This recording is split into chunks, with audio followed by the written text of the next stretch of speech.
اسی مجلس میں آپ سے وہ باتیں عرض کروں کہ جو آپ کے دل کی آواز ہو، لیکن دل کو بھی کسی چیز کی طلب ہے، جس طرح آپ کے پیٹ کو کھانے کی طلب ہے، جی آپ کی آنکھوں کو اچھے نظاروں کی طلب ہے، آپ کے کانوں کو اچھی سر کی، اچھی آواز کی طلب ہے، اسی طرح آپ کے دل کو، آپ کی روح کو بھی کسی خاص چیز کی ضرورت ہے۔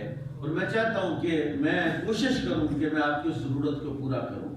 میں آپ کو یہ بات سمجھانا چاہتا ہوں کہ بندے کی قیمت اس کے قد سے نہیں ہوتی، بندے کا جو مول ہے، بندے کی جو قیمت ہے اس کے وزن سے نہیں ہوتی، بندے کی قیمت کا اندازہ اس کے رنگ سے نہیں کیا جا سکتا کہ یہ بندہ بڑا سفید اور صاف رنگ ہے اس کا اس لیے یہ قیمتی۔ بندے کی قیمت کس چیز سے ہوتی ہے؟ بس یہ آج میرا موضوع ہے۔ میں آج آپ کو یہ عرض کروں کہ بندہ قیمتی کیسے ہوتا ہے، جی اور اس کائنات میں سب سے زیادہ قیمتی ہستی کون ہے؟ سبحان اللہ۔ بس یہی بات میں نے آپ کو سمجھانی ہے کہ قیمتی ہونے کے لیے ہمیں کیا کرنا ہے۔ یقیناً ہم اپنے بچوں کو اچھی تعلیم دیتے ہیں، مقصد یہ ہے کہ وہ قیمتی ہو جائے، ان کا مول اچھا لگ جائے، ریٹ اچھا ملے، جی ہم بھی کوشش کرتے ہیں ہم میں کوئی ایسی لیاقت آ جائے، ایسا فن آ جائے، ایسی کوئی چیز، کوئی گلرسنگ بھی ہمارے پاس آ جائے کہ لوگ دوڑے دوڑے ہمارے پیچھے ہی بھاگے۔ تو بندہ قیمتی کس چیز سے ہوتا ہے، میں آج آپ کو یہ عرض کروں گا۔ دیکھیے اس کائنات میں سب سے زیادہ قیمت انسانیت میں رسول اللہ صلی اللہ علیہ وسلم، اس کے بارے میں خود رسول پاک فرماتے ہیں حدیث قدسی، لولا کلمہ خلقت الافلاق، پیارے حبیب اگر تجھے پیدا نہ کرتا تو کائنات کو نہ بنا۔ اور پھر اس کے بعد جو نظم، جو تحفہ، جو خزانہ نبی کریم صلی اللہ تعالی وسلم لے کر آئے، اس خزانے کو جتنا جس نے اپنے سینے میں ڈالا، محفوظ کیا، وہ بندہ قیمتی۔ اور سب سے زیادہ براہ راست بلا واسطہ جس کو نبی پاک صلی اللہ علیہ وسلم سے فیض حاصل کرنے کا موقع ملا، جس کا نمبر لگا، اس کا نام ہے ابو بکر صدیق رضی اللہ عنہ، جنہوں نے ڈائریکٹ فیض نبوت لیا ہے، بیچ میں کوئی بندہ واسطہ نہیں۔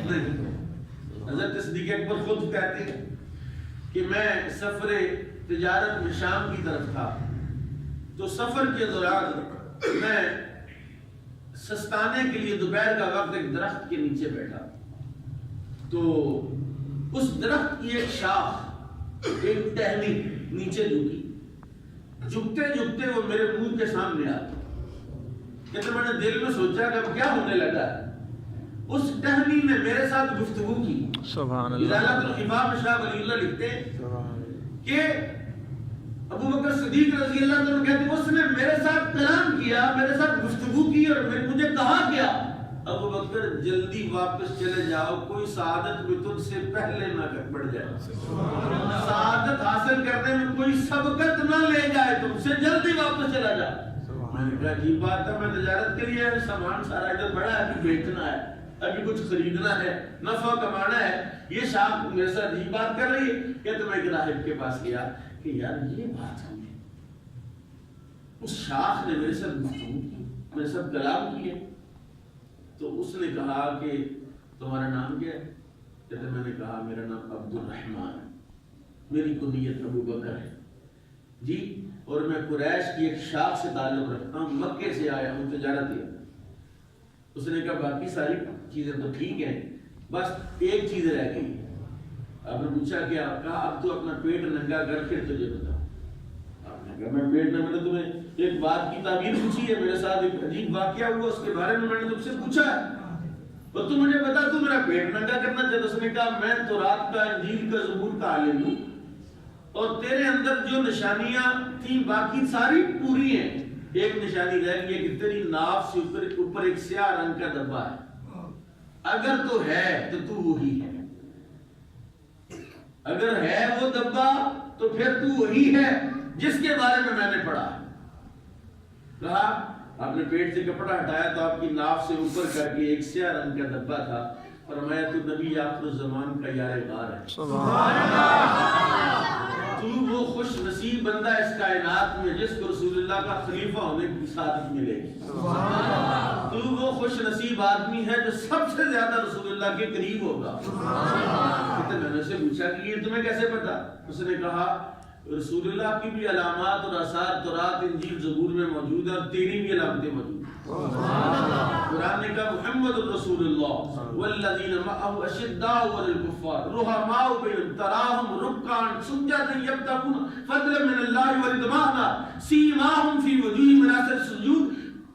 پھر اس کے بعد قرآن نے کہا كزرع اخرج شطأه فآزره فاستغلظ فاستوى على سوقه يجيب الزرع. کہ اس میں اللہ نے بتایا کہ ان کی علامات اور ان کی نشانیاں تورات میں بھی ہیں انجیل میں بھی ہیں. سبحان اللہ. حضرت ابوبکر صدیق رضی اللہ عنہ کی وہ جو اطلاع ملی آپ نے سوچا کہ ٹہنی نے بھی یہی بات کی, یہ بندہ بھی یہی بات کرتا, وہی سامان بیچا, جلدی سے مکے پہنچے. مکے پہنچے تو مکے والے پہلے انتظار کر رہے تھے کیونکہ یہ وہ بندہ ہے ابوبکر کہ پورے مکے میں اس پورے علاقے میں جتنی لڑائیاں جھگڑے ہوتے تھے اس کا فیصلہ جب کسی سے نہیں ہوتا تھا تو ابوبکر کرتے تھے. سبحان اللہ. علم تاریخ کے سب سے ماہر کا نام ابوبکر صدیق تھا. جو علم انصاف کا امام تھا عرب کا, اس کا نام ابوبکر صدیق تھا.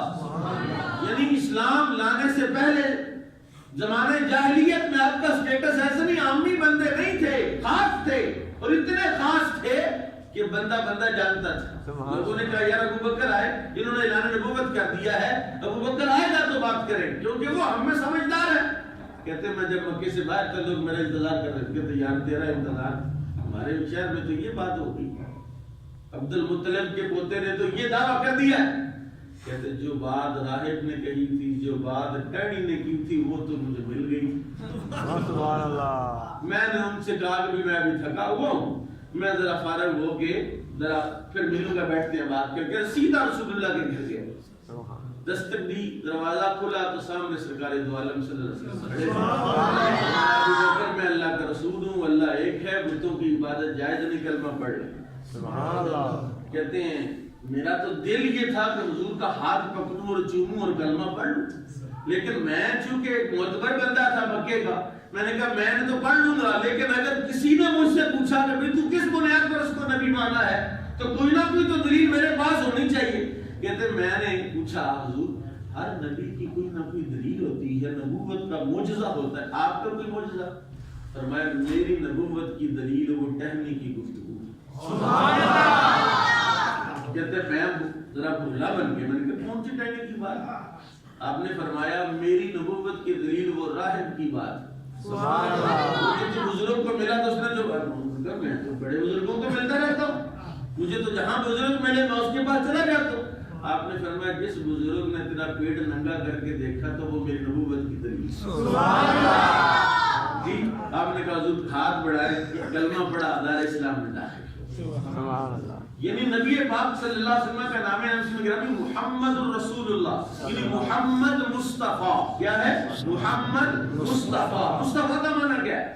مصطفیٰ کا معنی ہے جو ساری کائنات میں چنا ہوا ہے. سبحان اللہ. اور ساری کائنات میں جو رسول اللہ کو اللہ نے چنا ہے, اور ساری کائنات میں رسول اللہ کے لیے صحابہ کو بھی اللہ نے چنا ہے. سبحان اللہ. حضرت ابوبکر صدیق رضی اللہ عنہ کی قیمت یہ نہیں ہے کہ السابقون الاولون ہے, پہلے کلمہ پڑھ لیا تو یہ فضیلت ہے. میں آپ کو بتاتا ہوں کہ جناب صدیق اکبر رضی اللہ عنہ کی شان کیا ہے.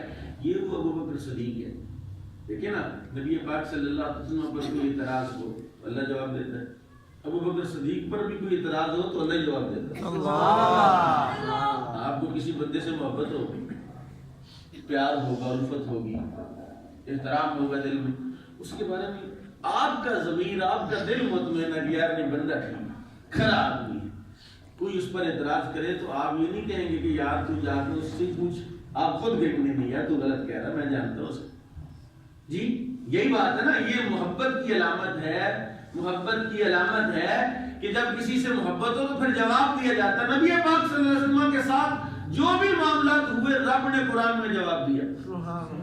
نبی کریم صلی اللہ تعالی وسلم نے جناب ابو بکر کو کہا ابو بکر کسی طرح ہو سکے تو بلال کو آزاد کروا دیا جائے، جو اس کو آزاد کروا دے خرید کے تو میں اس کو جنت کی ضمانت دیتا ہوں۔ سبحان اللہ۔ آپ کو پتہ شہر میں رہتے ہیں، یہاں پراپرٹی کا بھی کاروبار ہوتا ہے، پلاٹ مکان بکتے رہتے ہیں، کوئی چیز کسی نے بیچنی نہ ہو تو لوگ بار بار اس کے پاس آ کے پوچھے نا بھائی جی کتنے پیسے لینے ہیں، تو اس سے 4 گنا زیادہ پیسے مانگ لیتے ہیں کہ چلو نہ دے گا نہ بھی دے گا۔ حضرت ابوبکر صدیق رضی اللہ عنہ امیہ بن خلف کے پاس گئے کہ بلال بیچ دو، میں خریدنا چاہتا ہوں۔ وہ بیچنا چاہتے کیوں؟ جی اس نے کہا قیمت ہی اتنی بتاؤ کہ یہ دے نہ سکے۔ ابوبکر صدیق نے کہا مانگو کتنے پیسے مانگو؟ اس نے کہا 40,000 درہم مانگو۔ آپ نے فرمایا پکڑو۔ وہ حیران رہ گیا کہ یار غلام کی جو سٹیٹس ہے کہ غلام مہنگا ہوتا ہے شکل کی وجہ سے، رنگ کی وجہ سے، فن کی ہنر کی وجہ سے۔ کسی غلام کو اسلحہ بنانا آتا ہے اس کی قیمت اتنی زیادہ ہے، کوئی گھڑ سوار ہے اتنی قیمت زیادہ ہے۔ تو یہ بلال جو ہے مارکیٹ ویلیو کے حساب سے دنیا داری کی بات کر رہا ہوں، اس کی قیمت بنتی ہے 4,000 5,000 6,000، یہ 40,000 درہم کیسے دے رہا جی؟ اور جب اتنی مہنگی قیمت میں حضرت بلال کو خرید لیا، مکے میں شور مچ گیا کہ نہیں یار 2-4 ہزار کا غلام 40,000 میں کیسے بک گیا؟ اور کس نے خریدا؟ ابوبکر نے کہا انہوں نے کوئی چکر ہے، کوئی چکر ہے جناب، کوئی چکر ہے۔ کیا چکر ہے؟ کہا لگتا یہ ہے کہ 4,000 کا غلام 40,000 درہم میں جو بکا ہے، لگتا یہ ہے اندر خاتے کوئی کہانی اور ہے۔ کیا کرنا؟ اندر خاتے بلال کا کوئی احسان ہے ابوبکر کا، جس کی وجہ سے اتنی زیادہ قیمت دے کر ان کو خریدا ہے۔ وہ خرید کے بلال کو لے کے بار گئے رسالت میں، یا رسول اللہ غلام حاضر ہے، میں نے خریدنے اللہ کی رضا کے لیے آپ کے صدقے آزاد کرتا ہوں۔ حضور نے فرمایا ابوبکر کاش اس سودے میں میرا بھی حصہ شامل کر لیں، سبحان اللہ، کیونکہ یہ سودا رب اتنا پسند آیا ہے کہ اگر مجھے بھی شامل کرتے۔ شور یہ ہوا کہ کوئی چکر آئی، رب تعالیٰ نے قرآن میں فرمایا وَمَا لِأَحَدٍ عِندَهُ مِن نِعْمَةٍ تُجْزَىٰ، میرا ابوبکر وہ ہے جس پر بلال کا احسان تو بلال کی بات ہے، کائنات میں کوئی ایسا بندہ ہی نہیں جس کا ابوبکر پر کوئی احسان ہو۔ سبحان اللہ، ابوبکر پر وَمَا لِأَحَدٍ عِندَهُ مِن نِعْمَةٍ تُجْزَىٰ، کہ ابوبکر پر کسی کا احسان نہیں۔ اب دیکھیں نا ہم مسلمان ہیں، کس کی امتی ہیں؟ یہ بات سے نہ سمجھ گئی۔ اور حضور کے بارے میں قرآن کیا کہتا ہے؟ النبی اولا بالمؤمنین من انفسهم وازواجہ امہاتہم، کہ نبی مومنوں کی جانوں سے بھی زیادہ ان کے قریب ہیں، اور ان کی بیویاں مومنوں کی مائیں ہیں۔ ان کی بیویاں مومنوں کی مائیں ہیں۔ رسول اللہ کی بیویاں ہماری مائیں، تو حضور کیا ہوئے؟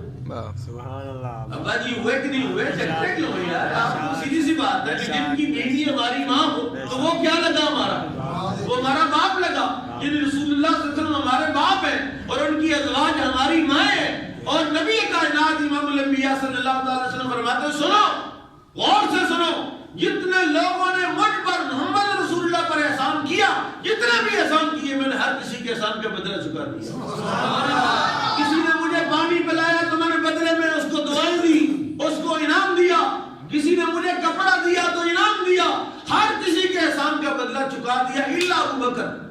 ابوبکر کے احسانات کا بدلہ میں نے نہیں چکایا۔ یعنی ابوبکر صدیق وہ ہیں جو محسن مصطفیٰ ہے، اور جو ہمارے ابا جی کا محسن ہے ہمارا کیا ہے؟ سبحان اللہ۔ مسئلہ تو یہ ہے کہ یہ صرف ایک بندے کی شان اور عظمت کی بات نہیں، یہ مسئلہ ہے ہمارے ایمان کا، کہ ہمارا ایمان کامل تب ہوتا ہے جب ہم حضرت ابوبکر صدیق کو اپنا محسن مانیں۔ سبحان اللہ۔ میں آپ کو طریقہ محمودیہ کی ایک بات سناتا ہوں۔ شرح طریقہ محمودیہ کتاب ہے، بڑی پرانی کتاب ہے۔ اس میں انہوں نے لکھا ایک دن نبی پاک صلی اللہ علیہ وسلم ایک بندے کی نماز جنازہ پڑھا، مصلی پر کھڑے میت سامنے پڑھی، اچانک حضور نے مصلی چھوڑا، نماز نہیں پڑھا، پیچھے ہٹ گئے۔ لوگوں نے کہا کیا بات، آپ نے نماز نہیں پڑھی؟ حالانکہ ایسا کبھی ہوا؟ آپ نے فرمایا نماز پڑھانے لگا تھا، تو مجھے بتایا گیا کہ اس بندے کے دل میں عثمان غنی کا بغض ہے، اور جس کے دل میں عثمان غنی کا بغض ہو، میں محمد رسول اللہ اس کی نماز نہیں پڑھاتا۔ مجھے بتاؤ کہ جس کے دل میں عثمان غنی کا بغض ہو، رسول اللہ اس کی نماز نہیں پڑھاتے، تو جس کے دل میں ابوبکر کا بغض ہو۔ میں حضرت ابوبکر کا جو تعلق ہے نا رسول اللہ کے ساتھ، اس حوالے سے ایک بات میرے ذہن میں آئی ہے، میں چاہتا ہوں کہ تھوڑا سا آپ محبت سے چیخنا کسی کی ہے، محبت سے کہ سبحان اللہ۔ نبی پاک صلی اللہ علیہ وسلم کے دو یار تھے جن کو حضور نے اپنا وزیر قرار دیا، جناب شیخین کریمین، ایک کا نام ابوبکر صدیق ہے، ایک کا نام عمر فاروق۔ دونوں کی آپس میں کوئی شکر رنجی ہو گئی، کوئی تبادلہ ہے، تو تکار ہو گئی، میں تو ہو گئی جی۔ 2 دن حضرت ابوبکر صدیق نے جناب عمر فاروق کو بلایا، ناراض کیوں؟ آپ کو پتا نا 3 دن سے زیادہ ناراض رہنا حرام ہے، لیکن یہاں معاملہ صرف 2 دن کا ہے۔ دوسرے دن جناب عمر فاروق رضی اللہ عنہ رسول اللہ کی بارگاہ میں اپنے تائیں شکایت کی کہ حضور نے ابوبکر کو سمجھایا، میرے ساتھ بات نہیں کرتے، کیا ہوا؟ حضور یہ چھوٹی سی بات ہوئی، میں نے یہ کہا، انہوں نے یہ کہا، میں نے یہ کہا، انہوں نے یہ کہا۔ جب وہ بات سنائی نا، پوری سمری سنائی نہیں، ابھی آدھی سنائی ہے، تو کیا ہوا؟ آدھی سمری سنائی تھی، حضور کا چہرہ غصے سے سرخ ہو گیا۔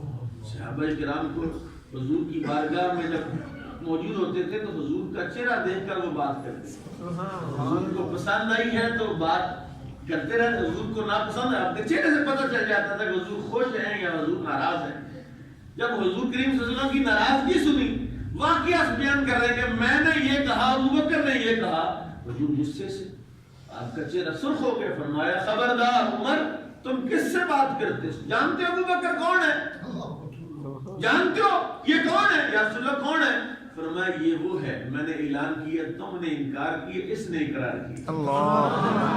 میں تمہارے دروازوں پر آتا تھا، تم نے دروازے بند کیے، ابوبکر نے دروازہ کھول دیا۔ جی یہ ابوبکر ہے کہ تم سب نے میرا انکار کیا، میری مخالفت کی اور مجھے ستایا، اس وقت ابوبکر میرے لیے ڈھال تھے۔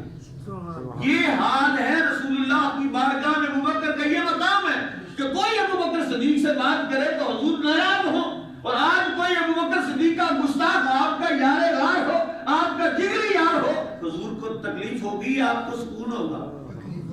یہی تو بات میں بتانا چاہتا ہوں کہ یہ یار غار مصطفیٰ کا میں انتشار کی بات نہیں کرتا، لیکن ایمان کی بات کرتا ہوں۔ یہ انتشار نہیں، ایمان ہے۔ اب دیکھیں نا، یہاں آپ نے پیسے رکھے، یہ لال نوٹ 100 روپے ہوتا ہے جی، اب یہ 100 روپیہ میں دوں، آپ دے، کوئی دے تو لال نوٹ کا ہی ہوتا ہے۔ اس پیسہ تو پیسہ ہی ہوتا ہے، لیکن کیا رسول اللہ پر جتنے لوگوں نے مال خرچ کیا، سب سے زیادہ مال جو حضور پر خرچ کیا حضرت خدیجہ الکبریٰ نے سبحان اللہ رضی اللہ تعالیٰ، انہوں نے اپنا کل مال پیش کر دیا۔ عرب کی رئیس ترین، امیر ترین خاتون تھی، بیٹا بیٹھ جائے یار، خوشبو لگ گئی، بیٹھ جائے نیچے جی، امیر ترین خاتون تھی عرب کی، اس نے کیا کیا؟ اپنا کل مال حضور کی بارگاہ میں پیش کر دیا جی۔ لیکن میرے آقا امام الانبیاء کی بارگاہ میں عثمان غنی نے بھی مال پیش کیا، بے پناہ مال دیا، حضرت عمر فاروق نے بھی مال دیا، ہر صحابی نے اپنی استعداد کے مطابق حضور کی خدمت کی ہے۔ لیکن میرے کریم آقا نے جس کے مال کی تعریف کی ہے وہ ابوبکر، اور پھر کہا جو مال ابوبکر کے ہے وہ مال نہیں۔ فرمایا ما نفعنی مال احد، ما نفعنی مال احد، ما نفعنی مال ابی بکر، ما نفعنی مال احد۔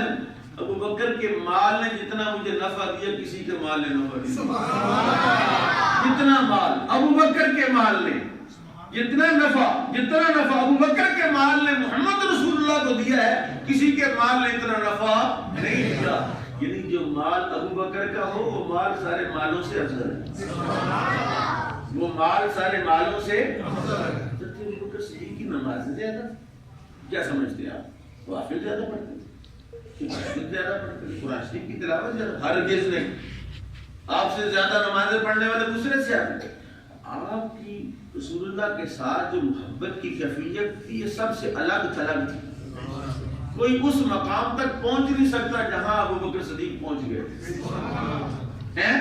اللہ اکبر، کیا بات کرتے ہیں. حضرت سید عائشہ صدیقہ رضی اللہ تعالیٰ عنہا، چاندنی رات ہے، ستارے چمک رہے ہیں، صحن مصطفیٰ ہے، حضرت خدیجہ سیدہ عائشہ صدیقہ کا گھر ہے، حضور کریم ہے اور حضرت سیدنا رسول پاک ہیں. جی حضور کریم اپنی محبوبہ بیوی کی گود میں سر رکھ کے لیٹے ہوئے ہیں، آسمان ستاروں سے چمک رہا ہے. پوچھا یا رسول اللہ، آسمان کے ستاروں کے برابر بھی کسی کی نیکی ہے؟ آپ نے فرمایا آسمان کے ستاروں کے برابر عمر فاروق کی نیکیاں. حضرت اماں جی نے کہا تو اصل ان کی مراد کیا تھی؟ ان کا مقصود تو یہ تھا کہ بھئی میرے ابا جی کی بات کریں گے کہ ابو بکر کی نیکیاں آسمان کے ستاروں کے برابر ہیں. تو انہوں نے رسول پاک نے جواب دے دیا کہ عمر فاروق کی نیکیاں آسمان کے ستاروں کے برابر ہیں. حضرت اماں جی نے پوچھا یا رسول اللہ میرے ابا جی کے بارے میں آپ کیا کہتے ہیں؟ فرمایا کیا بات کرتی ہو، عمر فاروق کی ساری زندگی کی نیکیاں ابو بکر کی ایک رات کی نیکی کا مقابلہ نہیں کر سکتی.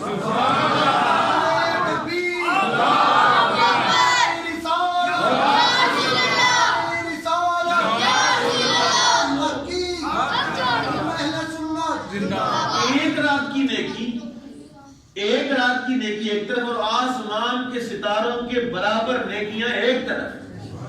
آپ مجھے خود اندازہ لگا کے بتائیں کوئی تقابل ہے؟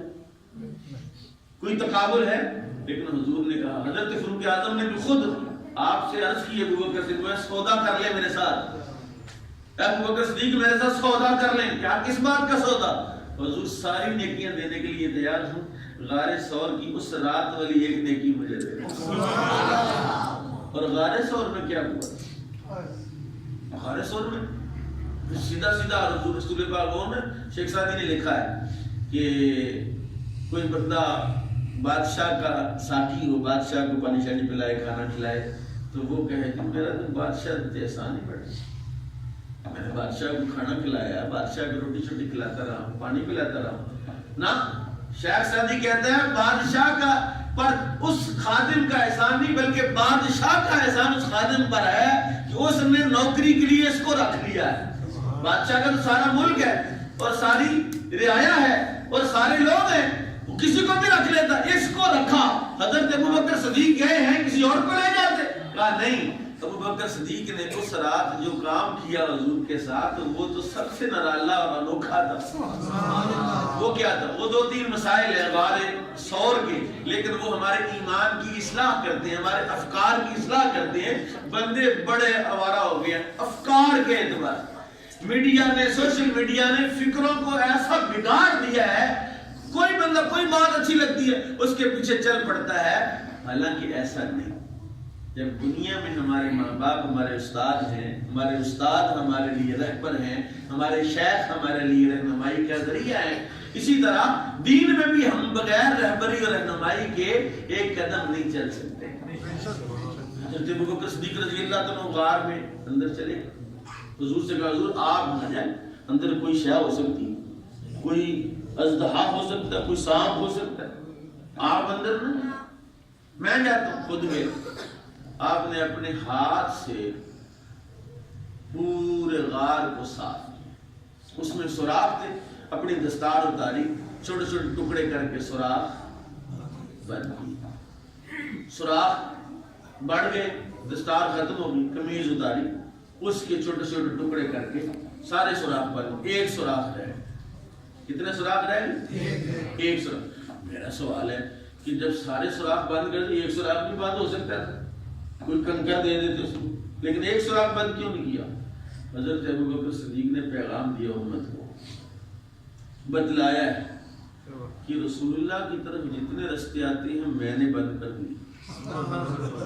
جو حضور تک جانا چاہتا ہے ایک سوراخ، ایک رستہ، اور اس پر ابو بکر کا پاؤں. اس پر کیا ہے؟ ابو بکر صدیق کا پاؤں ہے، جس نے حضور تک پہنچنا ہے پہلے ابو بکر کے پاؤں کو بوسا دے. پیغام ہے ابو بکر صدیق کا، خاموش پیغام ہے کہ رسول اللہ تک جانے کے سارے راستے ابو بکر خود بند کر رہا ہے. اور اس لیے کہ کوئی کس طرح حاضر ہو ممکن ہے بے ادبی کر دے، میرے پاس آئے گا میں جب سکھا کے پیش کروں۔ میں تو عاشق مصطفیٰ ہوں، مجھے پتا ہے حضور سے بات کیسے کرنی ہے، گفتگو کیسے کرنی ہے۔ جی غار میں آپ جب نیچے اترے جی، 3 دن 3 راتیں وہاں رہے، پتہ نا آپ کو کہ مکے والے ذرا اپنی دوڑ دھوپ کر لیں، 3 دن 3 راتیں وہاں گزارے۔ ایک دن حضرت ابو صدیق نے رسول رسول اللہ پیاس لگ گئی۔ اب پتہ غار میں 3 دن روٹی کون پہنچاتا تھا؟ حضرت سیدہ اسماء بنت ابی بکر، حضرت ابو بکر کی بیٹی روٹی چھوڑ کے آتی جی، یعنی ساری نوکری ابو بکر صدیق نے کی ہے۔ سبحان اللہ۔ بیٹیاں بیٹے کون سی شے تھی جو آپ نے پیش نہیں کی حضور کی خدمت؟ مال نہیں پیش کیا جی، کیا ہوا؟ حضور پیاس لگی، حضور نے فرمایا اذهب الى صدر الغار فاشرب، غار کے دروازے پر جا اور پانی پی۔ اور غار کو 4-5 مرلے کا نہیں تھا، وہ چند فٹ کا ہے، میں نے دیکھا ہے، آپ نے بھی دیکھا ہوگا شاید، کچھ نصیب ہے جنہوں نے دیکھا کہ وہ اس طرح نیچے کو ہے، پرلی طرف بستی ہے اور اس طرح سی جگہ ہے۔ حضور پیاس لگا، جا دروازے پہ جا کے پانی پی لے۔ ابو بکر صدیق تھے نا، پوچھتے ہم ہوتے تو پوچھے چلو دروازے پہ پانی کون لے کے آئے؟ فوراً اٹھے، دروازے کی طرف منہ کیا تو وہاں پانی کا چشمہ جاری، پانی پیا، رج مار کے پیا، واپس منہ موڑا اور میں پی لیا۔ رسول نے فرمایا جانتے پانی کہاں سے ہے؟ کہاں سے ہے پانی؟ رسول اللہ اس کا رسول جانتا، فرمایا جب تو نے مجھ سے پانی مانگا اللہ نے جبریل کو حکم دیا جنت سے غار کے منہ تک چشمہ چلا۔ میرے محبوب کے یار نے پانی پینا ہے، میرے محبوب کے یار نے کیا کرنا ہے؟ پانی پینا ہے۔ یا رسول اللہ اللہ کے ہاں میرا یہ مقام؟ فرمایا یہ تو کوئی مقام ہی نہیں، اللہ کے ہاں تیرا مقام یہ ہے کہ جس کے دل میں تیرا بغض اللہ جنت میں داخل ہی نہیں ہونا۔ اس غار ثور میں ایک اور واقعہ جو قرآن نے بیان کیا، حضرت ابو بکر صدیق نے کہا یا رسول اللہ اس طرح وہ نیچے کو غار ہے، اس طرح اس کا منہ ہے، یہاں پر آ کے کافر کھڑے ہوئے، یا رسول اللہ اگر انہوں نے اپنے پاؤں کی طرف دیکھا تو ہم نظر آ جائیں۔ حضور کریم نے کیا فرمایا؟ لا تحزن ان اللہ معنا، ان اللہ معنا۔ اچھا یہ بات میں آپ کو بتا دوں، ہے تھوڑی سی ذرا بری، لیکن میں امید رکھتا ہوں کہ میں آپ کو سمجھانے میں کامیاب ہو جاؤں گا۔ وَهُوَ مَعَكُمْ، بے شک وَهُوَ مَعَكُمْ، قرآن نے کہا ہے وہ تمہارے ساتھ، بے شک وہ تمہارے ساتھ، وہ کون؟ اللہ، اللہ تمہارے ساتھ، اللہ تمہارے ساتھ۔ کبھی آپ کو احساس ہوا کہ اللہ ہمارے ساتھ؟ الحمدللہ جی۔ حضرت شاہ ولی اللہ محدث دہلوی علیہ رحمہ فرماتے ہیں، انفاس العارفین آپ کی کتاب ہے شاہ ولی اللہ، اس میں انہوں نے لکھا کہ ایک دن میرے ابا جی اپنے مریدوں کے ساتھ بیٹھے تھے تو اس آیت کے اس حصے کی تشریح کر رہے تھے، وَهُوَ مَعَكُمْ، وہ تمہارے ساتھ۔ کہتے ہیں وہ جو گفتگو میرے والد صاحب نے کی وہ مجھے یاد تو نہیں، لیکن اس کی کیفیت یاد ہے، اس کا انداز یاد ہے کہ جس طرح انہوں نے رب کے ساتھ بندے کا تعلق بیان کیا، اب آپ اندازہ